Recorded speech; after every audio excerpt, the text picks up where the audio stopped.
आपकी हम्बलनेस, आपकी ह्यूमिलिटी साहेब लाजवाब है. અમારામાં એમ કહેવાય છે સાહેબ, જે નમા રબને ગમા. સાહેબ તમારા તો નામમાં જ નમો છે. નમો અમે સૌને ગમો. आप सबका स्वागत है। शायद आप में से बहुत कम लोगों को पता होगा कि जब मेरे मन में वक्फ के एक्ट पर काम करने का विचार आया तो सबसे पहले मैंने सैयदना साहब से सलाह मशवरा किया। फिर उन्होंने आपको मेरे पास भेजा तो मैंने इनको 3 साल तक परेशान किया कि आप ज़रा इसको अपने तरीके से देखिए, आप अपनी लीगल एडवाइस लीजिए, मुझे ड्राफ्ट दीजिए।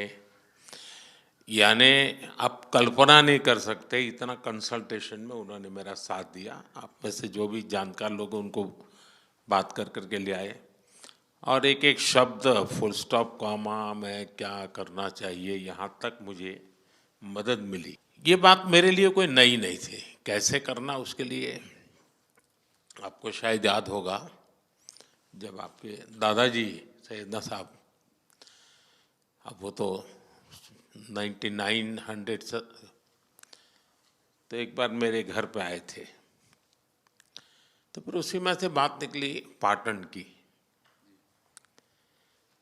अब एक व्यक्ति इस वक़्फ़ के नाम पे आप लोगों के लिए वो सबसे बड़ी श्रद्धा की जगह है, उसको दबोच के बैठा हुआ।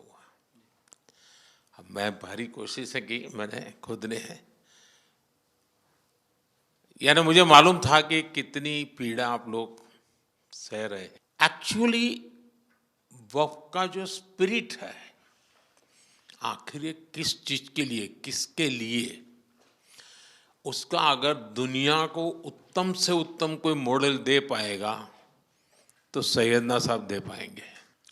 लेकिन अब नई व्यवस्था में कानून के तहत तो दुनिया देखे, क्योंकि देखिए कल तक वक्फ के नाम पर क्या हुआ और अब देखिए कैसे हो सकता है।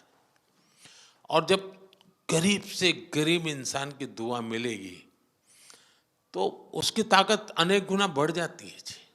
हमारा काम है ऐसे लोगों के हाथ में अधिकार देना, ऐसे लोगों के हाथ में व्यवस्था देना। तो इसके लिए हम इतनी बड़ी लड़ाई लड़ रहे हैं। वीडो जो है, महिलाएं हैं, उनके साथ बहुत नाइंसाफ़ी हो रही है जी। हमारी कोशिश है कि उनको कोई न्याय मिले, उनकी भविष्य की। अब कुछ परिवारों को पता नहीं होता है, संपत्ति ऐसे ही वक्त को करवा देते हैं और बैठ जाते हैं कुछ लोग।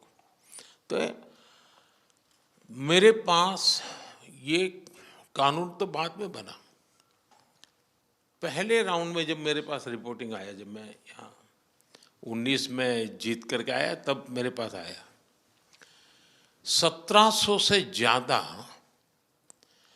मुस्लिम समाज की शिकायतें थी कि भाई हमें न्याय दो, ये वक़्फ़ वालों ने हमारे साथ ये किया है। उसमें ज़्यादातर बहनें बेटियां थी। तब जाकर के मैंने कहा भाई रियलिटी क्या है खोजो।